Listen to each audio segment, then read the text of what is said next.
Hi, I'm Mark Rossano, founder and CEO of C6 Capital Holdings, coming to you from Primary Vision Network. Today we have our EIA show, so it's Thursday, and it's all because of Columbus Day. Things got pushed back. And then, unfortunately, we had some family emergencies at home and death in the family, so everything's a little bit delayed. So the Econ show will either come out today or tomorrow, depending on when we're able to finish it up. But otherwise, we'll provide an update for what's happening in the EIA show, and then on the Econ show, we're going to go through the inflation numbers, what's happening at the producer level. And the reason why I say that now with the Econ side is on the producer basis, just because when we look at the producer side and you look at some of the economic data sets, there's some things are starting to pare back a bit, especially when you look at shipping lanes. And it's really because for those that watched us last week and the week before, we've been saying that typically September is really kind of a peak for China, where they really try to get a lot of this stuff on the water ahead of Golden Week, because they want to get things on the water for the holiday season. When we saw a big pull from marine gas oil, from fuel oil in general, so those are some things that we're starting to see ebb a bit. Now, they're still elevated, not saying they aren't, but then we're starting to see some inflationary pressures in other regions. And one of the biggest ones that I think is going to hit and is still being kind of discounted, not so much by the market, but I should say by the market, not so much by the people that listen to this and what we talk about. But when we look at what is happening with heating fuel and what is the winter going to look like? Now, when we look at just what the numbers are telling us from the EIA show, we had a decent build in oil. We had a big drop in imports. But then you'll say that, well, the adjustment factor was quite large, which is true because imports look like they're a bit understated. So that'll, but it's always a wash. This is why we talk about 4-week averages. We talk about rolling averages. You want to look at things in terms of where's the trend, how is it moving along historics, or is there going to be kind of that makeup number, which is something that we had in implied demand, which is what we talked about last week. But one of the biggest things that we also wanted to look at is, this one chart here as we discuss the heating oil fuel for winter. Now, for those that have been following us, we've been talking about distillate, and distillate, while storage is down, it's not down around the whole country. It's down in Pad 1, which is the East Coast. So when you think about the Northeast heading into winter, that's going to be a significant problem because we still have a lot of heating oil that is consumed. And the additional problem was because back in 2018, 2019, due to the change in legislation, they're essentially burning road fuel. You're talking about ultra low sulfur diesel instead of heating oil, whether it's one, and then there was heating oil 1 through, I think it was 12. But 7 and 8 being the most common, but now you're getting to a point where there's a lot less sulfur, and it just increases cost. So the fact that we have this shortage going through is just looking at what the EIA is saying of what 2021, or what the end of 21 is going to look like in 21, 22 is going to mean for heating fuels, and that's going to be, I think, a bit of a shock. And maybe some people are already factoring it in. Some people, it might be some sticker shock when they get their first delivery. And hopefully, if you haven't created a ceiling, now's time to go get one, or to have that conversation with your heating fuel provider. But again, these are things that are going to continue to drive up some of this pricing. And it's really just based on where we're sitting, because Asia is continuing to pull some fuel oil from Europe into their market. Some gas oil continues to come into the Atlantic Basin. So again, there's going to be some competition, and the New York Harbor pricing will have to continue to drive higher in order to compete with this additional with product to pull it in. Now, the question will be how much of it goes, how much can we push additional through Colonial? How much can go on rail? And then are we going to get to a price where it's going to incentivize Jones Act vessels moving distillate, where we're long in Pad 3 to the shortage in Pad 1? Because remember, a Jones Act vessel is necessary to move from one U.S. port to another. So then when we look at this a little bit differently and you look at just the annual growth in nominal residential electricity prices, because not everyone uses heating oil, natural gas. Some people, especially in the South, use electricity. So electricity prices continue to go higher, and it's just given what natural gas is doing, what heating, what fuel oil is doing, what coal is doing. And then when you look at the inability or intermittent nature of renewables, it's making it a little bit difficult, which is driving up electricity prices across the board, which is again going to be a sticker shock to the residential side, because and just to pause there for a second, when you talk about electricity prices, a lot of these the providers, the utility companies, will buy contracted natural gas, and again, it's 3-6 months. So some there, and depending on where you are, some contracts haven't marked to market yet on where natural gas is currently trading at $5.83, which is again the futures market. So as you start to see some of these adjustments, that's again going to bring those levels back up, and that's going to be something to watch in general. So then when you just look at what does that mean? Well, I think there was a good article from Bloomberg, and the source was Wood Mackenzie, looking at industrial gas consumption with gas price. And that's when you start to see this bifurcation in terms of where things are going and how that is driving some of this, this slowdown in industrial demand. And it's multifaceted, because not only do you have your input costs going up, but you also have inventory shortages. You have, some, depending on where you are, some slowing demand, which is starting to see a little bit of an increase in inventory, which we'll talk about in the econ show. But again, these are a lot of these driving factors when you think about where do we sit in the EIA, where do we sit in oil storage and distillate and gasoline storage, because it all becomes how much of the fuel oil switching can we get from natural gas to oil, and those are things that we'll discuss over the next few weeks.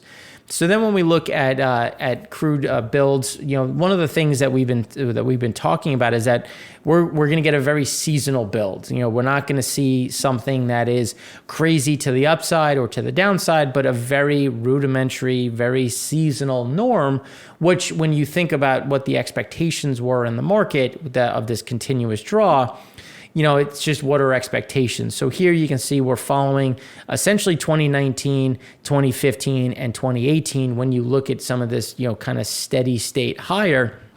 And that's something that we think just continues.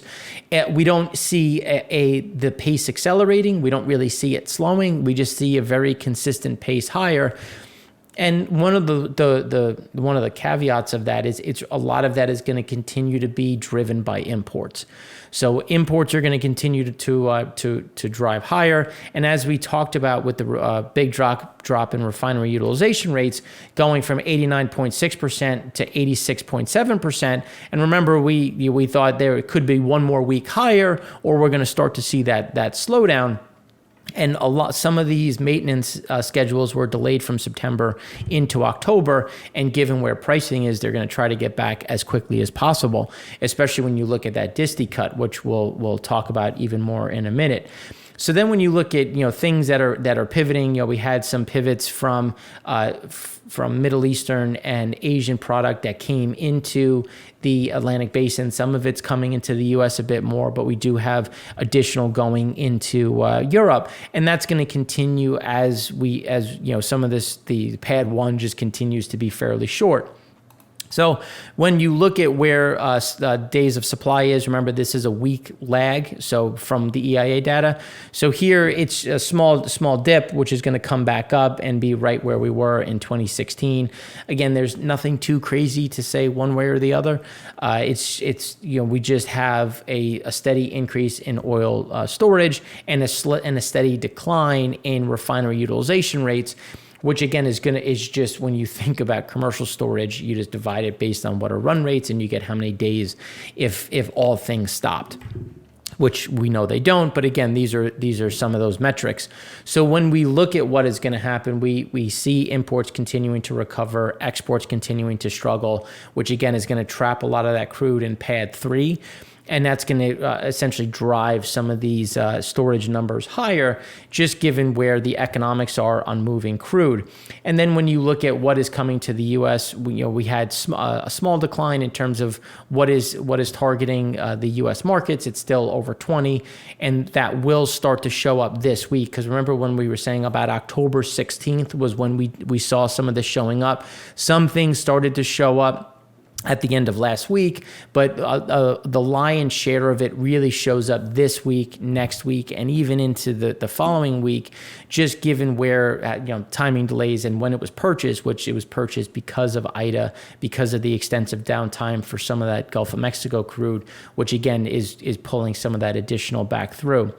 So then when we look at U.S. commercial oil storage and products, you can see, again, that kind of steady move higher, coming back up, following pretty closely to where we were, again, in 2015 and in 2018. We're just having some of that movement. We will cross above 2019 because we do see a fairly steady increase. But again, it's a steady increase, which will take us above 2019 and 2018 levels and put us on target to really get to where we are in 2017. And one thing that you're starting to see here is some of these builds are a bit counter-seasonal. And it's really when you think about why would that be the case? Well, oil is going to continue to build along normal October metrics, but the focus is going to be distillate, and especially diesel. Now, when you make diesel, you inherently make gasoline. You can try to minimize your gasoline, but you still are going to make it, and it's going to have to be stored, which again is going to keep that gasoline storage elevated. And the goal is to try to really target some of that distillate as our exports of products and crude remain low. That's going to help provide some of that boost when you start looking at where some of the flows are. Now, October loading shipments of clean fuels from Asia to the Americas gained pace, rising volumes to 190,000 tons as of Monday from 60,000 tons a week earlier.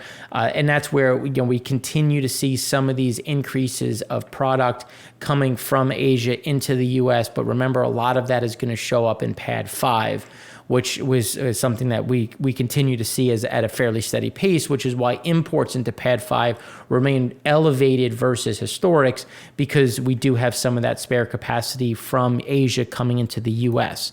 Now, that's starting to adjust a bit. Japan is running a little bit harder. South Korea is running a little bit harder. When you look at what Japan does, they're storing more kerosene. They're starting to increase some of their distillate cut, and South Korea is doing a bit of the same.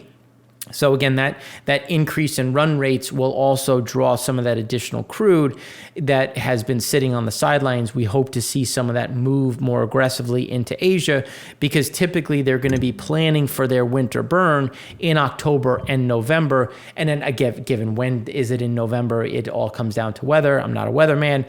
Typically, it's anywhere from the second to fourth week of November where you start to get in that draws. But these are things that we're going to continue to watch over time.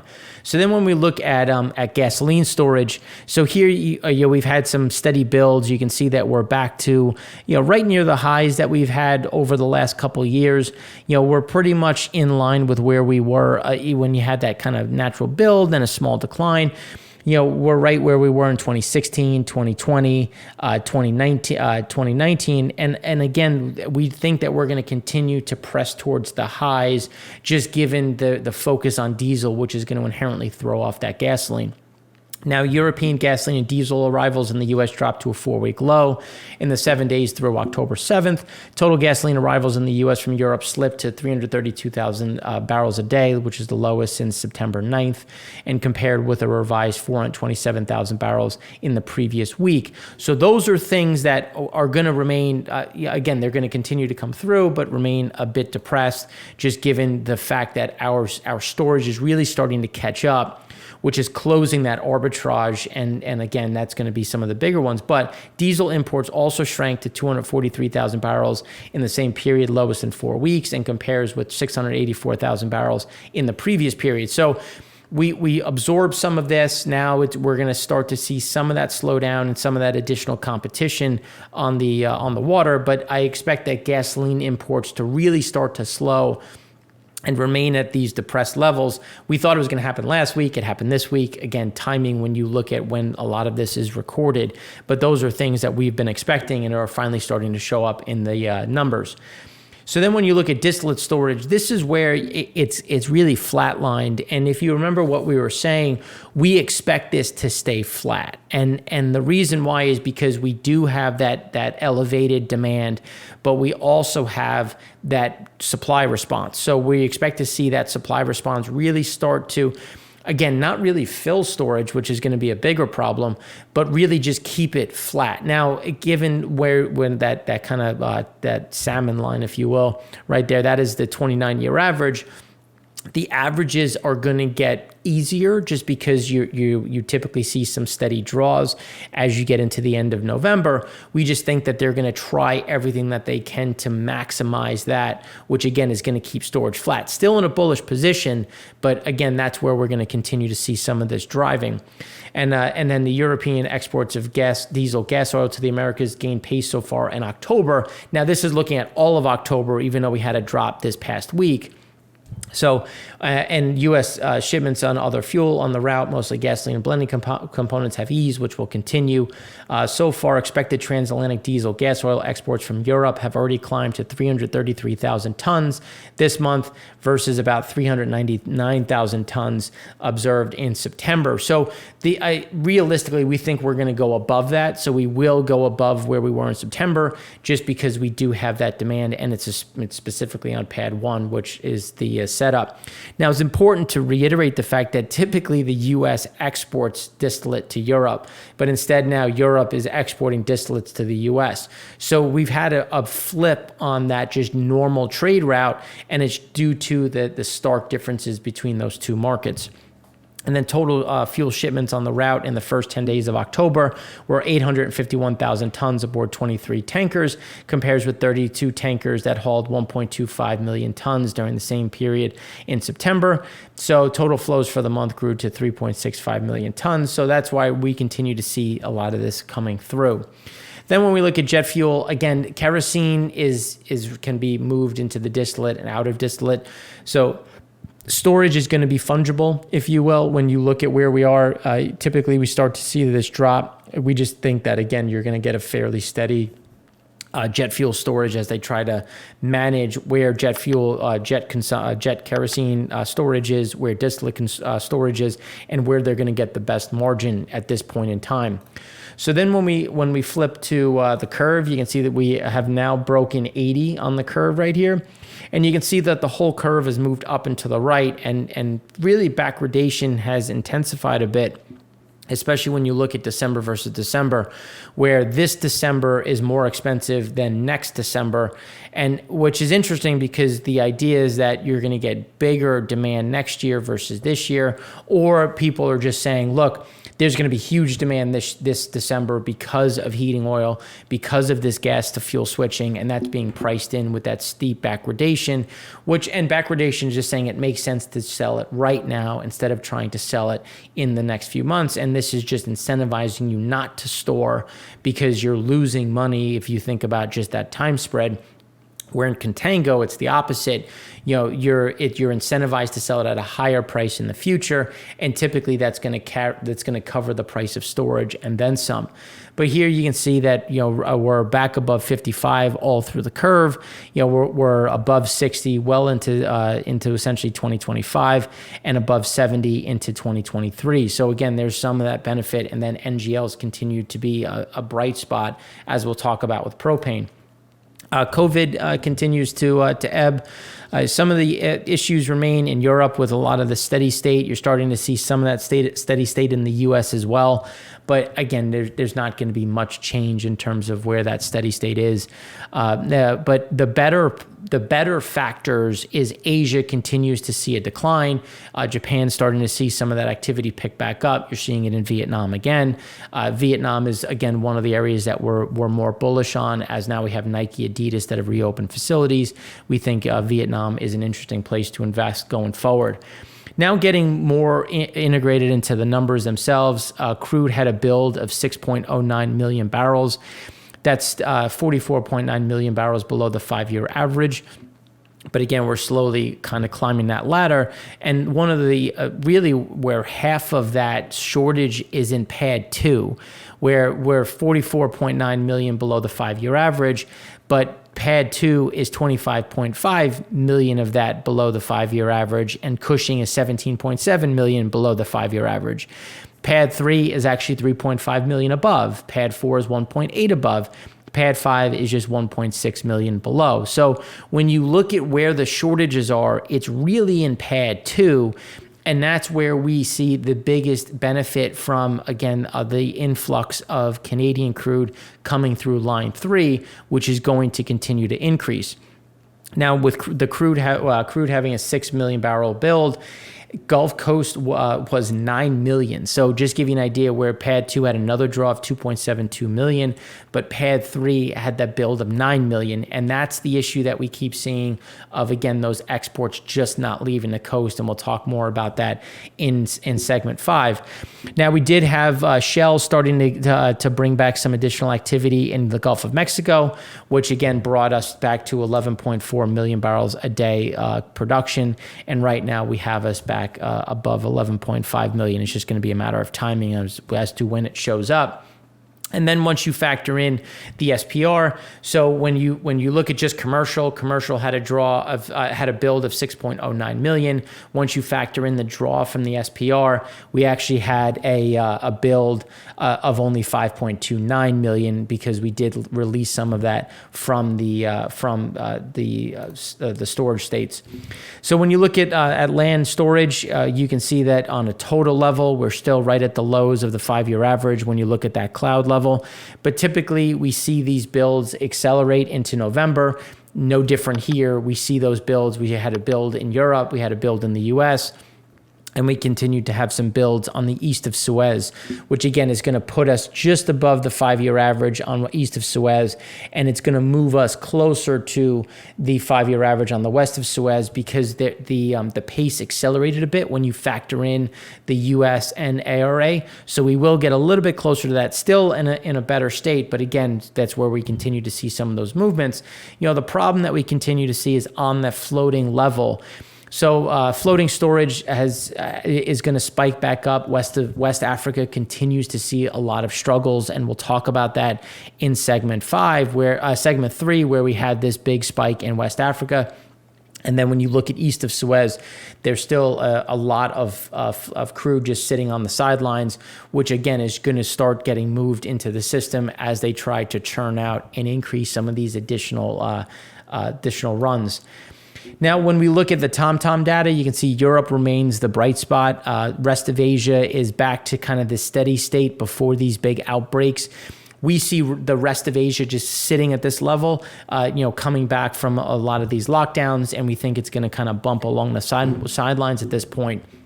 North America, or Americas in general, has flatlined. We see that staying here. We don't see that moving up any more, just given where we were, back to essentially where we were at the end of March. We just see us kind of hanging at this level, given the issues in Latin America, slowing economy. That's where we see things in general, with obviously the U.S. being the bright spot of the Americas. And then China continued to weaken. That's a mixture of Golden Week in terms of people traveling, then not traveling. But you can see even with the travel, we still didn't get a huge response, because, again, China continues to be where, if the U.S. is the bright spot, China is the kind of the weakness in general. And we'll talk about how they had a big dip in imports this past month, which, again, we think is something that's going to continue over the next few weeks.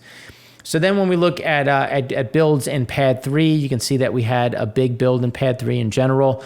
It's now the third highest it's ever been when you look at and compare to where we were previously, which was 2020, obviously, and then also 2016. So just based on what we're seeing, we expect to be above 2016 within the next week or two. At least by the end of October, we think we'll be there. And that's something that I think is going to be likely, and then put us closer to where, not so much where we were in 2020, but create this kind of this new high, if you will, just given the issues that remain along the Gulf Coast. Where now Cushing it's still above that low point that we hit in August, but there's still some of this competition. Some of this was moving back down to the to pad 3. When you look at the flow down the Gulf of Mexico, we think that there's going to be this this steady increase when you look at that 4-week rolling average, but it's going to be slow. Now, if you look at a lot of the noise, we had a build of 2 million, a draw of what was this week's draw of 1.97. So again, you're seeing some of this friction, which when you look at it and average it out, it's just going to be small builds that are going to follow really that 15-year average that we've seen and really not get above it. Biggest question is going to be line 3 and imports from Canada. How much of that pushes some of that Cushing oil back into Cushing? But when you look at being in backwardation, you're really not incentivized to leave it in Cushing, but trying to move it as quickly as possible into the market. So then when you look at runs, here's that drop of 2.9% from, and it's resulted in a decline of 683,000 barrels a day not being run through the system. We saw that issue that hit in pad 2 and pad 3. Pad 3 is right in line with what our expectations were of that 319,000 barrels a day. Pad 2 is one that we think it's still above the 5-year average, but it's still down to 266,000 barrels a day. We think that kind of stays in this range as we go forward.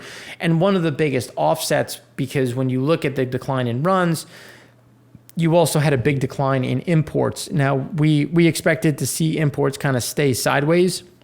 Instead, we had actually a big drop of 1.04 million barrels a day, which is 914,000 barrels below that 5-year average.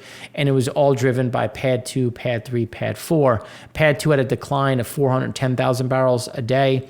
Pad 3 had a decline of 455,000 barrels a day. We expect both of those to have a big reversal next week. And then pad 5 had a small increase of 48,000 barrels a day, and that's still well above that 5-year average. And we expect that to continue in pad 5 again as they take advantage of some of that pricing, especially coming out of Russia. So then when you look at implied demand, we had the drops that we were talking about. We had a drop of gasoline of 241,000 barrels a day, back to about 9.186 million. We think there's another small step down from that gasoline number, because remember, there's been 2 days down, 2 days down, 2 days up, and we're getting some of that extension because of the issues with truck drivers, labor shortages, and some of these movements. It's still fairly normal demand, so that is a positive. But when you look at distillate, you're getting some of these big swings, and we expect this to start to essentially have higher lows. So the drop in distillate was 433,000 barrels a day. That's actually below the 5-year average. We expect that to essentially stay above the 5-year average at this point now, not even get below it on the down moves, especially as we get into heating oil season. Jet had that drop of 360,000 barrels, which was a bit more than we were expecting, but again, we were higher than we were expecting, so there's a bit of that makeup number in general. And then propylene remained robust, even with a decline of 165,000 barrels a day, still very strong, and we see that continuing going forward. Now, when we look at floating storage, starting to tick up a little bit, so some of these boats are starting to show up. We expect that to accelerate and move further into the lower end of that cloud. Now, this is where we had that big drop in imports. We expect to see a big increase. Again, not to the highs that we saw, because we expected a decline last week. Instead, we got a little bit of an increase. Now we had an overshoot to the downside. We'll have a pickup to the upside. We'll still be kind of fairly in the middle of that cloud between the 5-year average and the low end. And then when you look at the imports into pad 2, still above, right at the 5-year average. We just expect it to be much greater and remain well above the 5-year average, either making a new seasonally adjusted high or just falling within that cloud. It'll still be lumpy just because we do still have crude by rail. Line 3 will just provide a lot of that base that's going to keep us above that 5-year average as that storage in tanks in Canada really continue to flow down into the U.S. Then when we look at refinery run rates, as we said last week, we expected to be very much a seasonal norm. We're literally spot on with the 29-year average. We just think it's going to see we could get one more down move, but then we'll start to see some of those steady increases along those seasonal norms, because typically you have that the maintenance season, and then as you progress through October and really hit into that first week in November, you're going to start to see that increase to really target that heating fuel side and start to see some of those increases. So now in the next segment, we're going to go deeper into what's happening with refined products and where do we think demand will be and how are things shaping up as we head into the winter months.